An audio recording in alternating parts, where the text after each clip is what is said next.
What's good, y'all? It's your boy Big Chris with Underdog of the World Podcast, y'all. And today we have a special guest.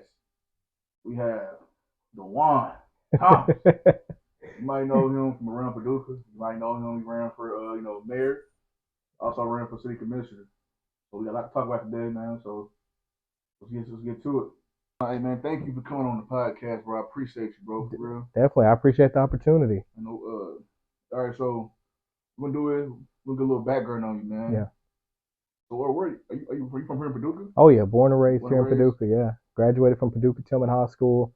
Only time I left was when I went to the Army. When I was 17, went to Fort Benning for 10 weeks, came back, and then went to U of L for college, and then came back. So I love my hometown, and I'm always going to be here, but I like to travel, so I don't stay here every day. I travel. So what was it like for you growing up in Paducah, man? Because everybody's Yeah, experience is different. You know what I'm yeah, saying? yeah. So So I was raised by my grandmother for most of my life. And, my parents were in my life, of course. Just situations in the past, life happens. And raised in the church, Warren Memorial Church of God in Christ. My Aunt Virginia McClure, I always got to shout her out because she was like my second grandmother. So I was around family, as you can see, like my cousins. You may know some of them, Miko. yeah, Yeah, I Brente. used to stay over their house all the time. Yeah, When yeah, I was a kid, bro, all yeah, the time. yeah, yeah. So then JoJo when he came up, DJ Karuk for y'all out there, Yeah, and I like what he's doing too, oh DJ and yeah, stuff too, bro. he's For real. doing good stuff. But we just had a strong circle of family and always doing family trips, going to California, doing different stuff, just seeing family. So family's always been a big thing for me. Holidays, but growing up in Paducah, I was always just out doing something, riding bikes with the cousins, or playing video games. And then even up till high school, just hanging. I have a close knit of friends, only about 3 or 4 friends that I could count. And did ROTC in high school, and Okay. yeah, yeah, yeah, So you did ROTC. So yeah. I think what you got you interested in the military? I think it played a part. I'd always wanted to do something revolving around law enforcement or FBI or something, and Army really never came to mind, honestly. But I met somebody that had just joined the Army National Guard at J.C. Penney one time. It's crazy, and that's just how me and my friend. I got at least 5 of my friends to enlist, and even family members to enlist, and it was just a good opportunity because they pay for your college, and with the National Guard you serve 1 week in a month, and then 2 weeks out of the summer, unless you get deployed, and they're getting deployed now to go over to Poland. So I missed that by a couple years. But yeah, I wanted to serve. I had a heart to serve, and also paying for college, that was a big part of it too because college is expensive. So Yeah, trust me, I know. yeah. I'm not in college right now. Oh yeah, yeah, and I just started back again. I'm trying to get my master's degree in law, so it's expensive. You gonna be a lawyer or something? Well, paralegal, and then Paralegal. politics. I just love legislation and just learning about the law because there's so much that goes into it. These people, not to get on them like that, but it's been a thing going on in Paducah. But they talk about experience, but they ain't even experienced in politics. Our previous mayor, 2 previous mayors ago, was a hairdresser, but I get told because of my age, I need more experience. No, I have more experience than the people in office right now. I have more degrees, or I'm about to have more degrees than the people in Right. office, um, and I've done. And honestly, like before we interview, you had made mention to it, my age and what I've done, and it's honestly amazing, what God has done because I've always had supervisor positions ever since high school. I've been a supervisor. I was the regional intern for Body Armor Sports Drink. I met the CEO of that company at the Kentucky Derby and became an intern doing regional manager work, working with Kroger, Walmart, Target, so many different stores. Man, So bro, that's dope for real, man. yeah. You done done a lot, man, just to be 24 years Oh old, yeah, and bro. that was all before I was 20. And then I started my business when I was 20 or 21. Um, and I'm just, it's just always, I just trust God and allow Him to lead me on the path, and He just led me to success and more success. So just trusting in Him, honestly. So tell us about your business. Yeah, yeah. So Dujuan Thomas Productions. It started off as Louisville Exclusive LLC because I was in Louisville at the time, and I've always had an eye for video. I've videoed since middle school. Like I would do vlogs, like before vlogs were cool. So people make fun of me, but now they watch me on TV. So stuff like that, it makes me smile. But I've always had a love for photography and things. So I was like, why not start a photography business? And it was all new to me, honestly, like filing the paperwork, and that probably helped me getting into political side, learning how the Secretary of State's office worked. But I started it. It was slow at first, of course, like most things, and I'm a young guy. I'm just winging it, honestly. But it's grown into Dujuan Thomas Productions, where I self-produced my talk show, because I always wanted a talk show since I was a kid. So I self-produced, and now it got picked up by Paducah too, and that's on local television, which is awesome. Really? Oh yeah. So it's on Channel 2. I know he was doing like a TV show, but I didn't know Yeah. it was like that big of a thing. Oh yeah. It's on TV. It's actually on TV, and I got to start pushing it some more. But it's honestly crazy how hard it is to get people on your show. Like Man, I would. I know. Man. Yeah. Like, everybody thinks. I mean, like, cause you're in Paducah. Yeah. They thinking that it's just a joke. You know Yeah. what I'm saying? And how hard, I don't know how much hard work it comes into doing this. Oh yeah, because one thing person I won't say their name, but there's people that make it in Paducah, and you think they would want to give back to the community. That's why I was so for doing this interview, because I made a promise for myself. If anybody asks me for an interview, I'm gonna say yes, especially from local, from home, because there's people that have made it big and they won't even give you time of day. And like I said, I'm not gonna say their name, but there was somebody that was scheduled to come on my show, and the day of the show, the TV station has to set up my desk, have to set up all my equipment. No call, no show. Didn't answer text, didn't answer phone call, and that really made me look at that person a different way. Because how can you say you're so for this city and then you do that to me? Like, and I ain't even out here doing nothing bad. I'm just trying to share positive stories. So that's how I feel, man.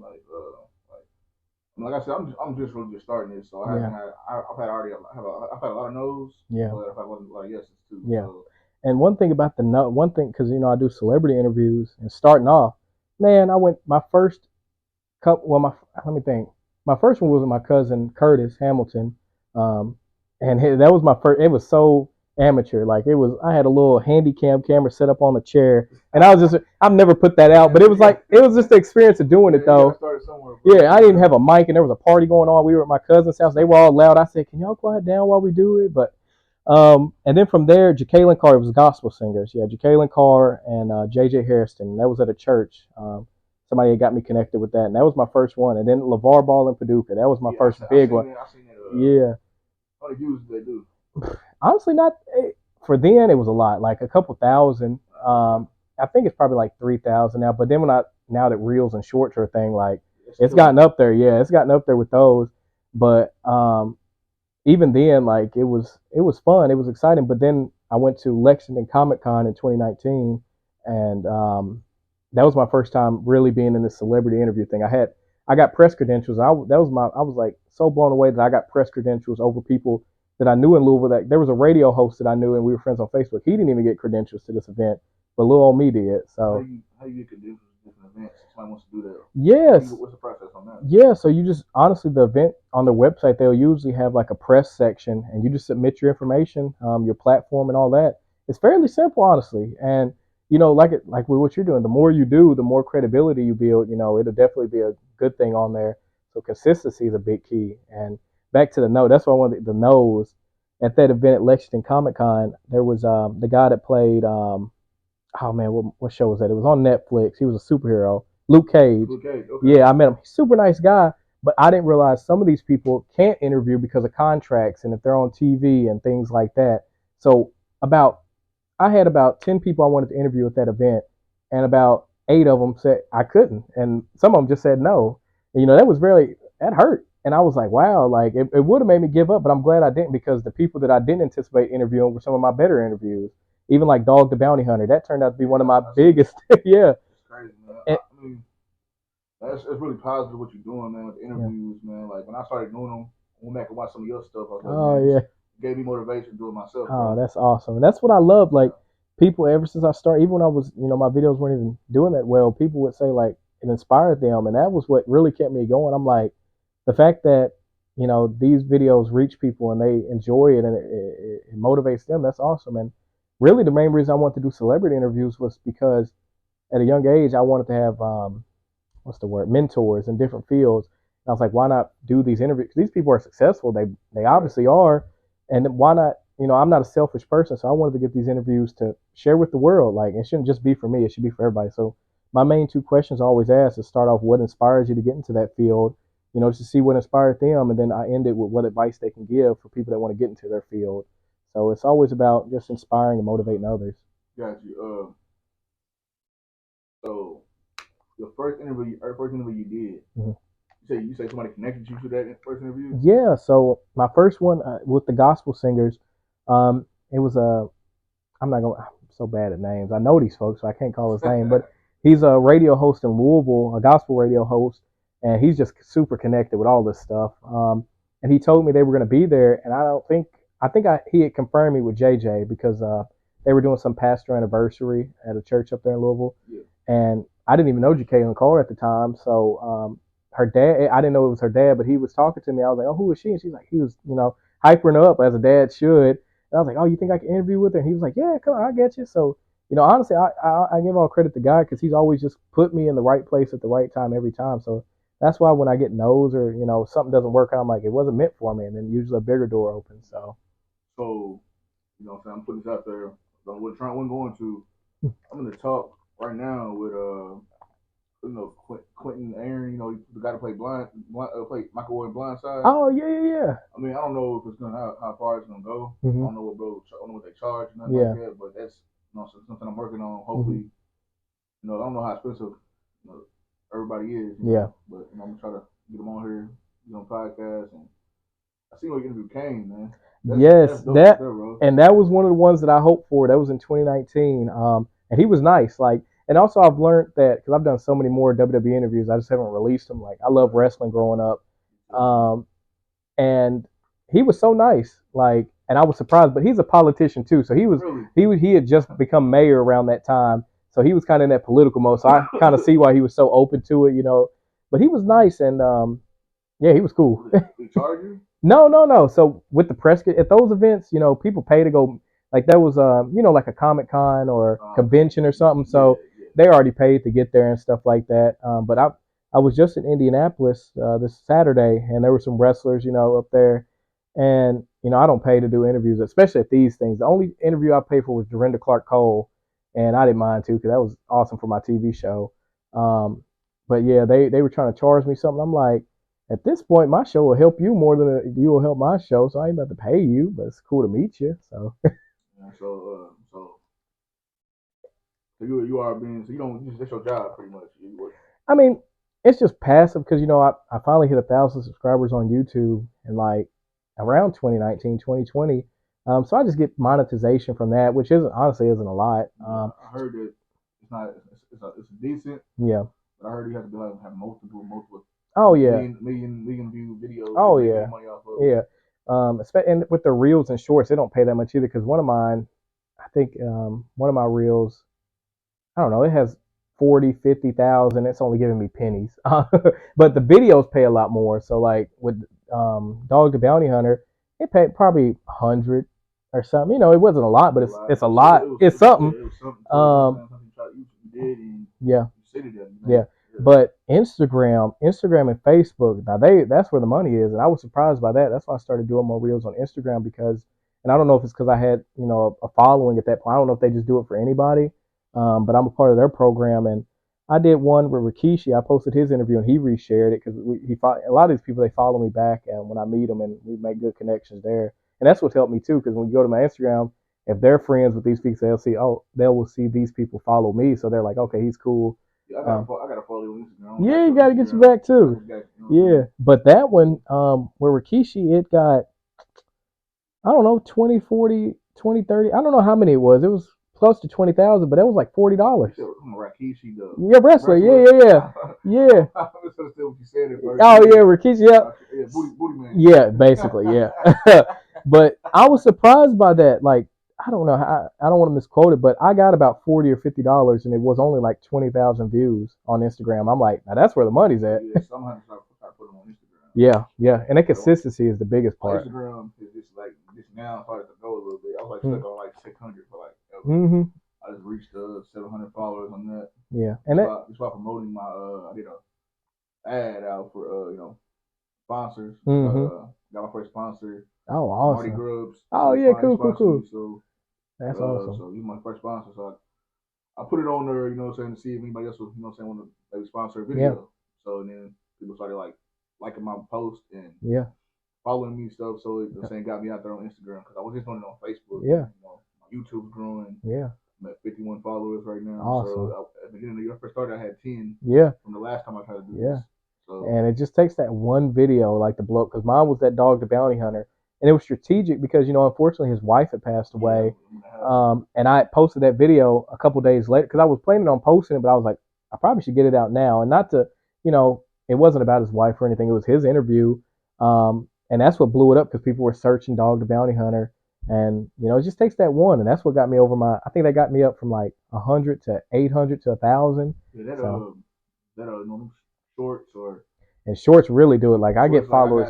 I've got a couple K. You know what I'm saying? I interviewed Jalen Bias. Yeah. This stuff got like 1.4, Yeah. 1.5K. Is real. People like really responding to that. Like, it's not likes. Yep. So and I'm learning the business. Yeah, and slowly but surely. It changes so often too. Because when I started in 2019, it's so different than now. Like there weren't even reels or shorts then, and IG was doing like IGTV, and it's so much. But if you stay on top of it, you can kind of get ahead of the curve. Because then once it gets oversaturated, they change it again. So that's one thing I hate about it all is how much they change the algorithm.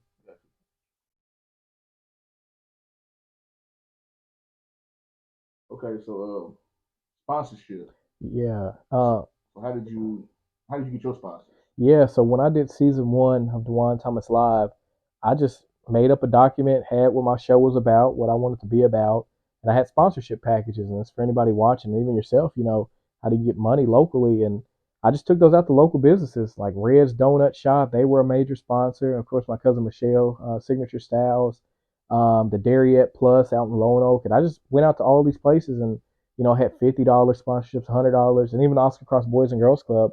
They got $100 sponsorship because a lot of people want to do like they enjoy helping out local and like you see all these events like the Chamber of Commerce. They have Western Baptist sponsor their stuff. That's the way to go about it because starting out you probably won't make much money from putting out videos. So these sponsorships are what keeps you paid. Yeah, and what keeps you for equipment, for time. Like the time is the biggest part. People don't realize like yeah, especially editing and everything.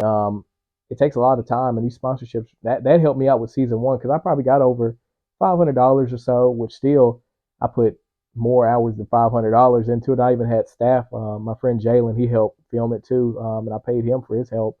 But yeah, I think just going to local businesses and just reaching out to people locally and actually going face to face because people really like that face to face interaction. I think I'm gonna go do that on my off days. Yeah. I get off from work. I actually have packages myself, man. Yeah. This is on my notepad on my phone. Yeah. I'm gonna try to get it printed out, get on some paper and stuff like that, and then that's a good idea. Thanks for that advice. Oh yeah, for sure, for sure. Dujuan Thomas in high school. Mm-hmm. What was his dream? What do you think he'd be doing right now at 24? Honestly, I'm living my dream. Like really? I was thinking about this a week ago. My faith is, my walk in my faith has been a lot more. What's the word? It's been so much stronger now that a lot of the things I wanted, like fame and all this stuff, it kind of doesn't matter in a sense, but it does. I'm grateful for it all. But in high school, I knew I wanted to have my own TV show. That's for sure. And now I've done that.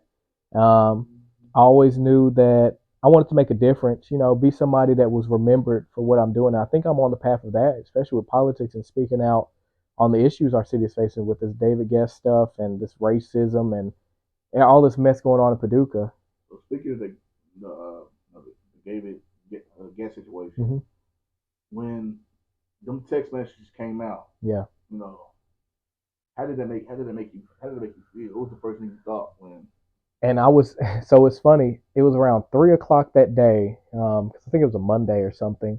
And the mayor called me personally. He called me and he didn't give too much information, but he was like, if you see something in the news, don't be surprised. There might be something about you. I was like, is that a good thing or a bad thing? And he didn't really know how to answer that. I'm like, But it was an open meeting, it was an emergency meeting about it. So I showed up. I ain't about to find out on the news. I'm gonna find out from your mouth. And I showed up there, and of course there weren't many people there. But my good friend Kim, she came and she was a supporter for me. And even at that time, I knew it had to be something racist. It had to be like for it to be this big of an issue, and like them calling a special meeting and all this. I was like, it's got to be racist. So I started trying to call my attorney, see what can we get moving on this, depending on how it goes. And it's kind of ironic. My attorney, his partner, David Guest, was trying to get him to represent him, and they wouldn't do it because I've been working with Edwardson Counsel Law Firm. They're awesome. And they respected me so much to, say that they weren't going to affiliate with him because of that. And that meant a lot. But and I was sitting there and they went to a special meeting and I just put in an open records request because they went to a closed door session. So, and they're just back there laughing, joking. I'm like, is it serious or is this a joke? Because you could hear them and they're laughing, but you couldn't hear what they're saying audibly, but you could hear the laughs. I'm like, what the heck is going on? And then they came out. The mayor got his stuff together and he started reading it. And he was like, and David had to come out, so we knew it was David. Well, I knew it beforehand talking to my attorney. And I'm like, what did he do? And then he read it off, and he read off the text as quote. And as soon as he said that, and I was recording, I'm like, are you serious? This man that I haven't done anything to. I had a respectful campaign. I didn't attack anybody, but he copied everything I did. Every time I did door knockers, he copied my door knock. Imitation is the best form of flattery. So, but when I heard that, I was just mad. And not mad in a sense of like rage or anger, just like upset and like, really, really. And my mind went to like, what else did you do? Because this is just what came to the public. Were you trying to sabotage my campaign? What were you doing behind the scenes? So the person that said this, had did they say that in? Yeah. So Greg Cherry was the fire marshal at the time. Well, he still is. And he had received the text and turned it into the city. And as we found out later in the case, that because he felt uncomfortable, like he knew if he would have sent that text, he would be fired. So he turned it into the city. But I don't understand why it took them, because that was on election day, November the 8th, when it was turned in. So why was it December the, I think, 7th or 8th when it was brought to the public? Like, why did it take y'all a month to bring it to the public? I remember that when that happened. It's crazy. Yeah. We was all at work and I was like, what the heck? Yeah. God really said that? Yeah. And I was really up in arms, but I had to calm myself down. And even on my first interview afterwards, I said I could forgive him for his actions, but he's going to be held accountable.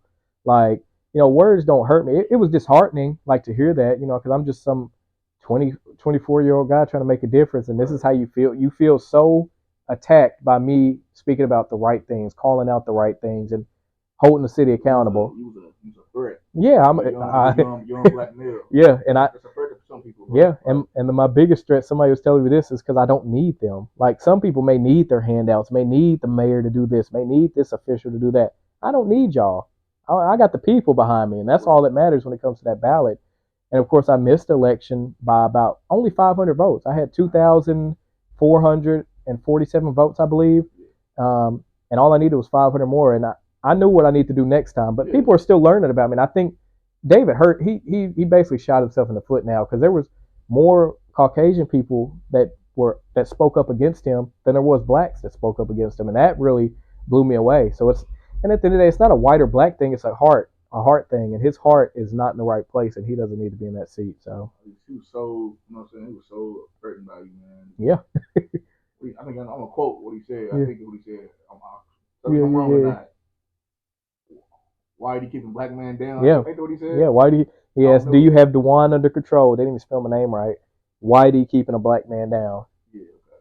And one thing that the city's attorney, when they were removing him, made the point of, because he was like, oh, it was just a frivolous, I apologize for it. But he took time between those texts to think. You had to think that out in order to text that. That wasn't just an instant text. He sat there, I don't know how many minutes it was, like 10, 15 minutes, where he orchestrated that response. Why did he keeping a black man down? But he knew he messed up when he said it, though. Yeah, he apologized. He didn't apologize. He was sorry he got caught. He knew he messed up when he said it. Yeah. I think I'm mistaken. It said, message after that was like, sorry, I don't know why you said that. No, he said, sorry, I've never said anything. Like that before. Yeah, but his text, when I read it, I thought it was more of like, I don't even think he was saying sorry in a remorseful way. When I read it first time, I thought he was saying like, like, oh, sorry, man, I haven't said anything. I needed to let it out. That's how I saw it. Like, he wasn't apologizing for what he said. It was more so like sorry as a joke. Like, I needed to let that off my chest. That's how I interpret it, and I still do. Yeah. So he got to keep his job, right? Yeah. So actually, 2 days ago, it was yesterday, they officially reinstated him. Like, they said they weren't going to further, take further legal action because Judge Tony Kitchen, I'm going to call him Judge Jim Crow Kitchen, because he used case law from the 20s, 50s, and 60s to justify David's reinstatement. He stated case law from times that black people were getting hung and the courts didn't care. He was using case law when African Americans were fighting for civil rights. That's the case law he used to justify David Guest's freedom of speech appeal. And that's the saddest part about it. Like, it's 2022. Well, it's 2023 now. And I really don't understand how you could be a judge and be just and use case law from that time. Like, this is 2023. Be the judge of 2023, not the judge of 1920. Like, you don't have to base your decision off of what a judge that probably hated black folks, used the N word and all that. You don't have to use his justification in your 2023 justification, and that was just sad. Well, see, my thing is, man, they want stuff like the world, Paducah. You know what I'm saying? Small town, small-minded people. You know, they stick together, bro. Yeah, They and they will make sure that the person they mess with or like or friends with. yeah, You know what I'm saying? Doesn't It's not held accountable for nothing they do yeah, because you know he's a judge, so yeah, of course he put that mess. You know yeah. what I'm saying? So it's just And apparently it isn't still in federal court, but that's why I'm going to the city commission meeting today to talk about, or is just to ask, like, who did y'all even consult with? Because I'm a founding member of the Paducah Diversity Advocacy Board, a board that they throw out so much when they talk about diversity, but they never call whenever decisions like this need to be made. So it's like, are we just a token to you? Because I'm not going to be a token, and I speak on behalf of myself. I'm not speaking on behalf of the board, right. but I'm not going to be used as no token because I don't need you. And yeah, Like, get all that, man. yeah, So, and that's silly, what, man. and I hate that you have to go through that, bro. yeah, and it's just built me up, and it's made that fire that God put in my heart so much hotter and stronger. Like, I have so much more of an urge to make a difference now. Like, this has really built up my character and really brought made me realize some of these things and see things that I never would have saw before. So after you lost the election, I Mm-hmm. like what you said. You Yeah, said that next time you have to knock on 500 more 500 doors. more doors. You know what Yeah, I'm saying? yeah. So you can get it done. Are you gonna run again? Oh, heck yeah. I'm going to be back on the ballot, and I'm still deciding on what position I want to run for.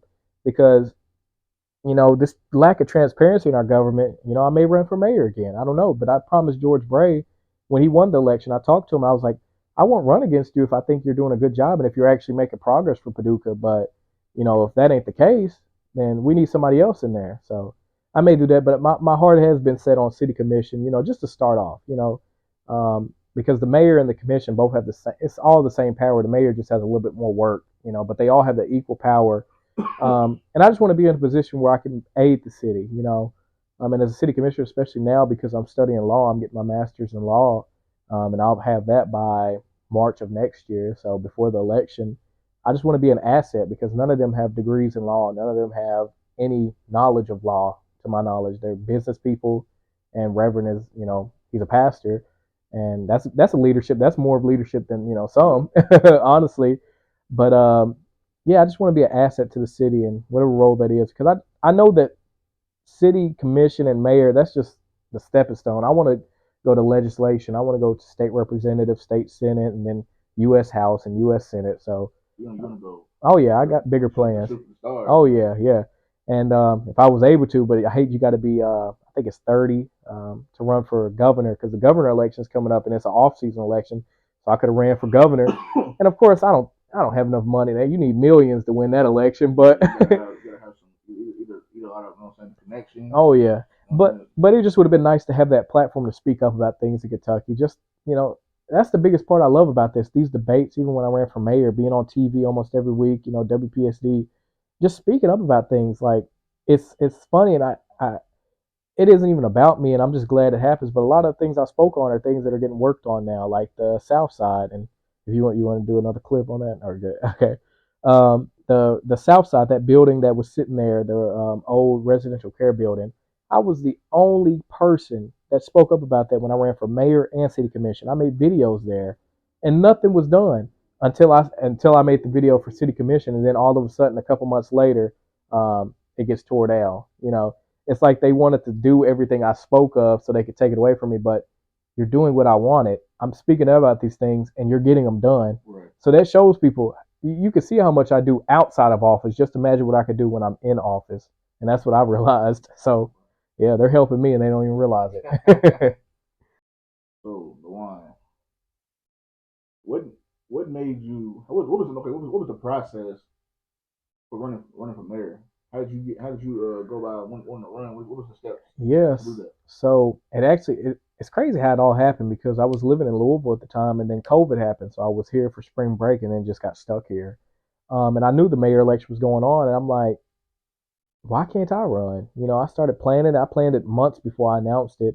Got my website together, got everything together, and the process is fairly simple. But Paducah's a little different. So I came in past the deadline, which was like January. So I had to run as a write-in candidate, but I still did more than most people on a ballot. And what I liked about being a write-in is I was able to skip the primary election because only two people can go on to the general election in November. So I was able to bypass that and go straight to the general, and still keep talking and be on platforms and things. But you file with the Secretary of State's office, and you could Google it. They make it a little simple. And you go on there, you print off the document, you take it to the courthouse. Because I was confused. I thought I had to go to City Hall. So I was learning then. So you got to go to the county clerk's office, and you just file the paperwork. They send it off, and it's like $50 or something like that. They send it off to the Secretary of State, and you're officially on the ballot. So. But you got to make sure you don't mess up because different elections. There was one lady running for representative, and she didn't realize that you couldn't have relatives sign because some you need a petition like to be on there, like two people to sign a paper, and she had her relative sign it, and that disqualified her from the election or something silly like that. Yeah, so it's a little stuff you got to make sure you do right. So, but it's written on there, so it's kind of simple, but you just got to know what you're doing. So I know I didn't pay a lot of attention to a lot of elections and stuff like Mm-hmm. that, man. So what's your campaign about? A little bit about what was your plan for Paducah? Yeah, so it was honestly simple. When I ran for mayor and when I ran for commission, my priorities are always simple: fix our roads, fix our south side, and fix our sewers because we had a storm water issue and it's still persistent. Like over there by Pizza Inn and the bowling alley, like that road floods in front of people's houses.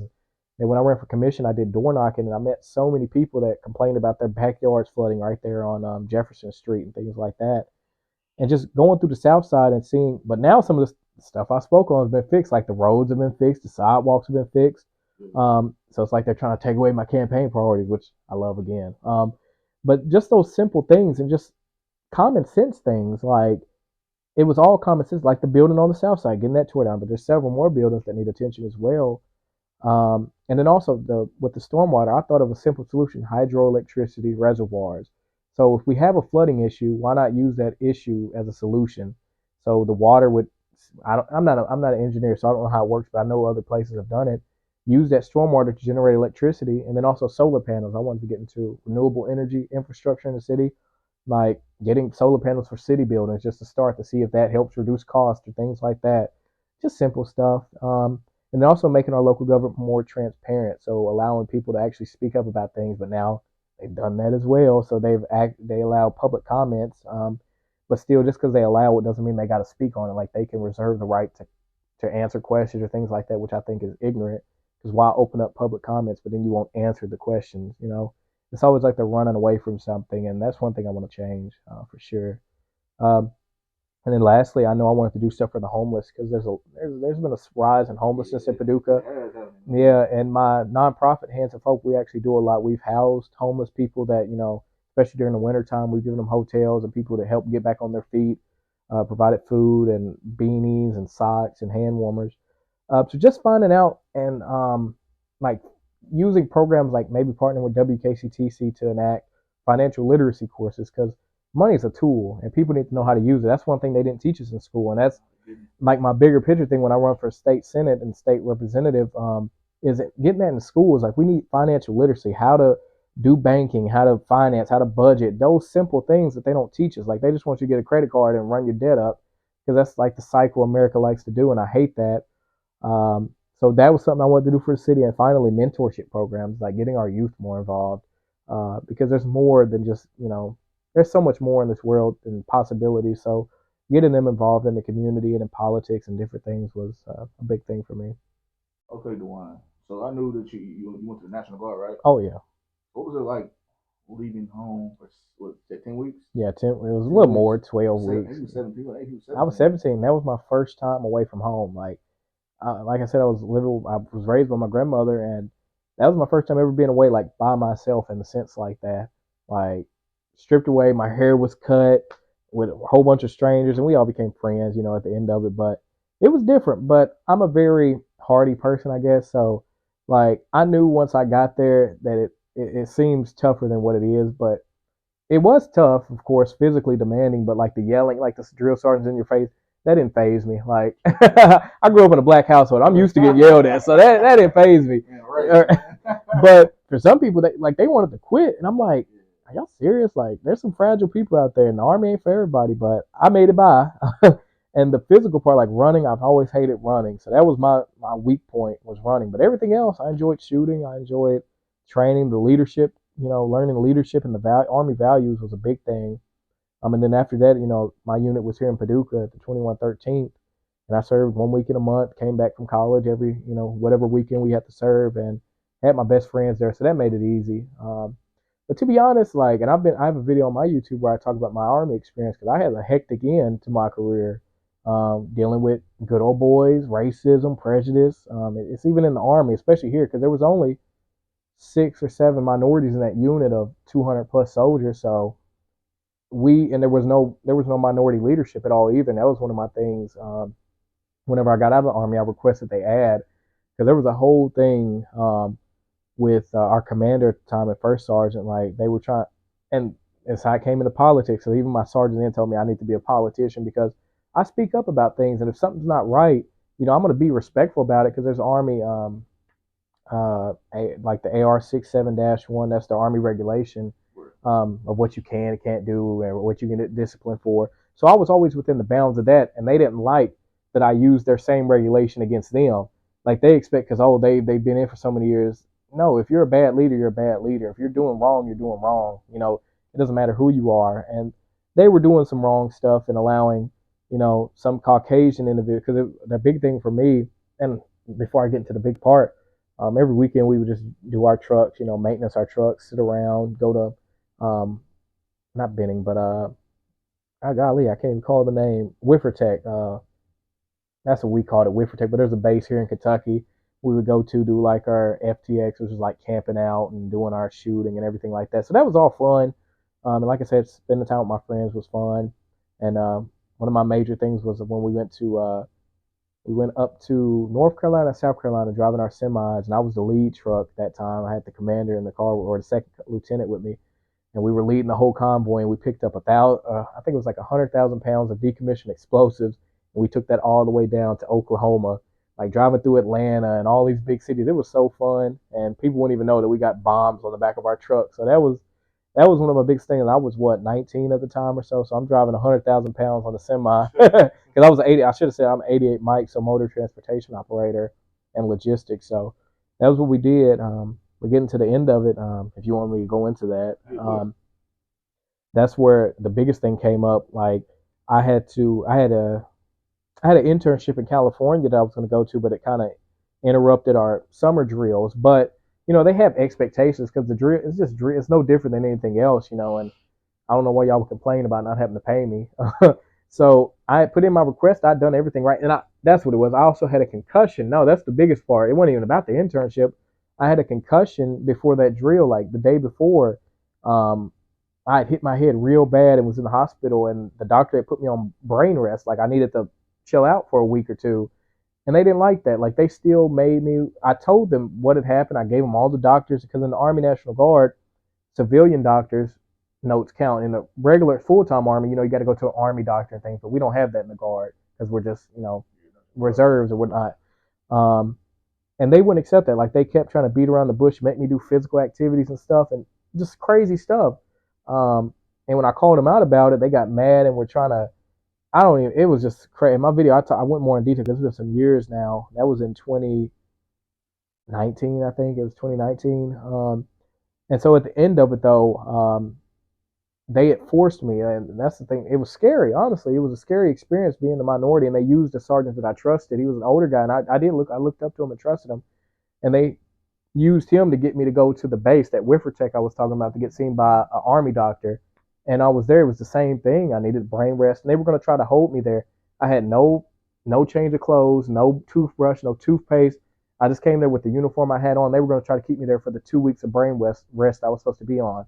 I'm like, y'all are crazy. Like somewhere, I was 2 hours away from home, no hygiene equipment, no nothing, with people I don't even know. That wasn't even my unit that was there. There was another unit training there, and they made that sergeant leave me there. So I was there stranded, and that was so scary. And I don't care. Those people in that unit at the time, they still try to spread lies about me and say, "Oh, I went AWOL." No, I was in a scary situation. I could have been killed. You see stories where soldiers get killed in situations like that, and maybe I wasn't. Maybe it wasn't that deep. But at the time, I'm 19 years old, stranded with people I don't know in a situation. Away from home. Yeah, with the concussion. I had a concussion. I was on medication. Like I had to take the medicine, whatever medicine it was, and they even tried. They were gonna try to make me seem like I was crazy. So they had a psychologist, an army psychologist, come talk to me. And after we talked, he said, "You're probably one of the most sane people I've talked to." And I'm like, "Cause it's ridiculous." Crazy, bro. Makes me kind of mad, bro. It was something that I wanted to do something then. I guess that's what's helped build my fire up too, because after that, they tried to discharge me because I left that base. I was at he was the general, or he was the colonel of our unit, but he was there training with his unit, and he told me if I leave, I'm going to be AWOL and I'm going to get dishonorably discharged. And I said, I guess what, I don't remember my exact words, but I said we'll see about that. And I hate it because my grandmother, she came and picked me up that evening, because I walked off and I called there's hotlines and advocates for Army soldiers and things, so I called them. And like, yeah, if you don't feel safe, get out of there. So I took their legal advice and got out of there. And weeks went on. And when I got home that evening, I knew I had to write it all out. So it was probably like a 22-page memorandum of everything, every conversation, because I'm a meticulous person. So I made sure to put everything that was said, everything that was done, all in a 22-page paper. And then months went by, and I met, and it was the next drill that my commander told me not to come back. Like I asked him, like, I want to serve, I want to keep serving, even though they were trying to discharge me. He was like, no, basically he told me to leave. So ever since then, I left, and I didn't have to show up for drill, but I was still getting my college paid for. I was still getting everything. So they were trying to hurt me, but they were just helping me, And I felt bad because I want to serve. I want to spend time doing what I signed up to do. I made an oath, so I want to fulfill that oath. But they didn't care. It was all about politics to them and being the bigger man. But to wrap it up, they they tried discharging me, but I ended up meeting with the general over our whole battalion. And I made a demands list because they were going to give me an other than honorable, I think, or they were going to give me an honorable or something, because honorable is the highest you get. Then there's other than honorable, that's like neutral, and then there's dishonorable. I think there's another one in between there, but um, I made my request, like, we need more minority leadership in that unit, and I want my honorable discharge. And I made some other ones. Didn't hear nothing back for a while, and then it was after I ran for mayor. When I ran for mayor, probably that March, or no, it was sometime in the summer or in the spring or in the fall. I mean, I got my honorable discharge, and it's hanging up on my wall now from the army. So I got what I wanted. I got my honorable discharge, but they never did change that at the unit. So that was my army experience. It was crazy. That's crazy. Yeah, bro. And people don't know that side of things. Like I'm not afraid to get open about it, but I just don't throw it out there. I don't want that to be a stain, because it's not everybody's experience. I'm in Kentucky. I'm a minority. It's sad to say, but that's just what we have to be used to, and I'm learning that.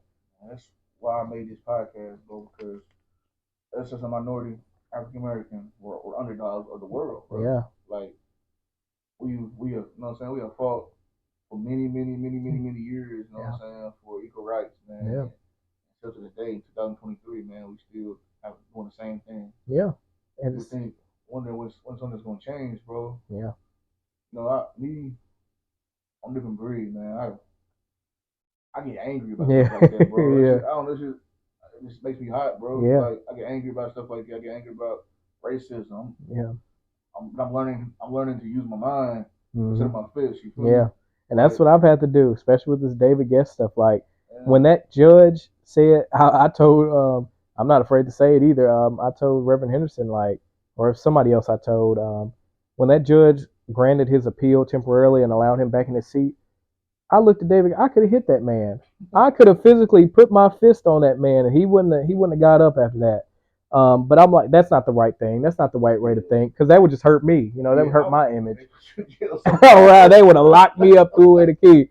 But I used my words to fight him. I said, "You are a disgrace to the city." I told him that was my anger. Instead of using my fist, I used my words. You're a disgrace to the city. So, man, it's just crazy to me, man. Y'all didn't have no heated conversation or anything. Me and David. Like before you said the comment. Then I have No, I've never said anything. I've never even talked back. Other than friends and family, I would say like, oh, look at his door hanger. He's copying me because his door hanger literally copied my format, and I found that so funny. I honestly did. I'm like, this man has to copy me all the way down to a T. Even the stuff he was talking about, he was copying some of the things I said. I'm saying, you are funny. What's the difference, bro?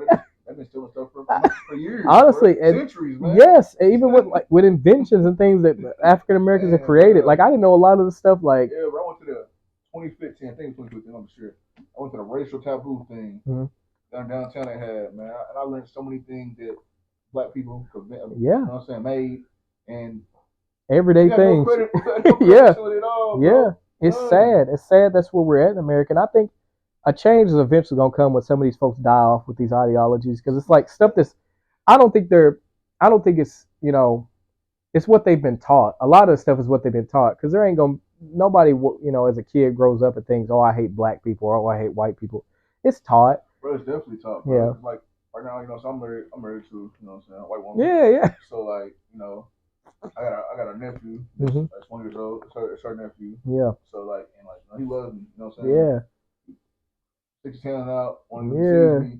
You know what I'm saying? You don't see no color. Yep. You know what I mean? So like that's like kids don't see color at all, man. Yeah. Like it's stuff's taught. All that hate and stuff is taught. Like that's taught from from generation to generation to generation. Yep. And it just keeps on going on, man. But I couldn't imagine myself, living back in the day, you know what I'm saying? I could. I'd have been dead. Bro. Yeah, I couldn't do it. Honestly, because I'm speaking out would have got you beat, you know. I'm too high headed, bro. Honestly, I think back to this stuff and I'm like, golly, I don't know if I could have did a Martin Luther King way, because it was a lot worse then. It was a lot like you would see them beat your mom, beat your granny and stuff. I would. I'll be dead. I'm yeah. Like, all right, I'm sorry, mama. Yeah. I'm dying today. Yeah. I'm breaking some jaws and necks and everything. Yeah. It's crazy, but I'm glad we've come so far from there because that's ridiculous. But some places are trying to go back down in Mississippi, Tennessee. They want that back. It's crazy how the world thinks segregation is what's gonna help the world. Thinking that keeping us separated. Yeah. What is that gonna do, bro? Like. I mean, they just wanted to feel superior. That's all it was. I got everything else. But what y'all need? Why can't we have freedom? Yeah. But I mean, if you look even to the history, like, the folks from Africa and things, they were kings and emperors and they had all the power and then it was stolen from them. Have you done 23andMe? Yeah. I've done it recently. Yeah. I found out that I'm Nigerian. I'm majority Nigerian, West African, more than any, like. Yeah. I got a little bit here and there in me. But I'm most Nigerian and everything. Yeah. I thought it was cool. I've reconnected to some cousins. It's crazy. Like, how many people on there just said, hey, maybe related to you. Yeah. I'm like, dang, like it's crazy how far stuff goes back, man. Oh yeah, and I can't remember. Mine was so many different things. I can't even remember. I need to, because I think I did Ancestry, but I need to do 23andMe. For me, right, get you help reports. Like, I'm bald right now, but like it says. I think it was like the lowest percentage of me being bald, and I'm that lowest percentage. It's crazy. So, oh wow, wow. I think what it was, but yeah, lowest percentage. So Dujuan, man, I want to thank you for coming on Underdogs of the World podcast, man. I appreciate you, bro. Keep trying to make a change. You know what I'm saying? Keep speaking for us as a people, man. Definitely, I appreciate you, man. I'm just blessed, bro. Thank you. I appreciate it. If I can say one thing, go ahead, bro. Make sure y'all like, comment, and share the Underdogs of the World podcast. Awesome host right here. Awesome interview. First and four was sleeping, now they up. First and four was sleeping now. One time for the underdog. First and four was sleeping, now they up. It took longer for success, but you was chosen from the jump. I done made it out them slums, now people wanna know what's up. Same ones that used to laugh, they come around and gas you up. Learn from mistakes. Them long nights without a break, a lot of smoke.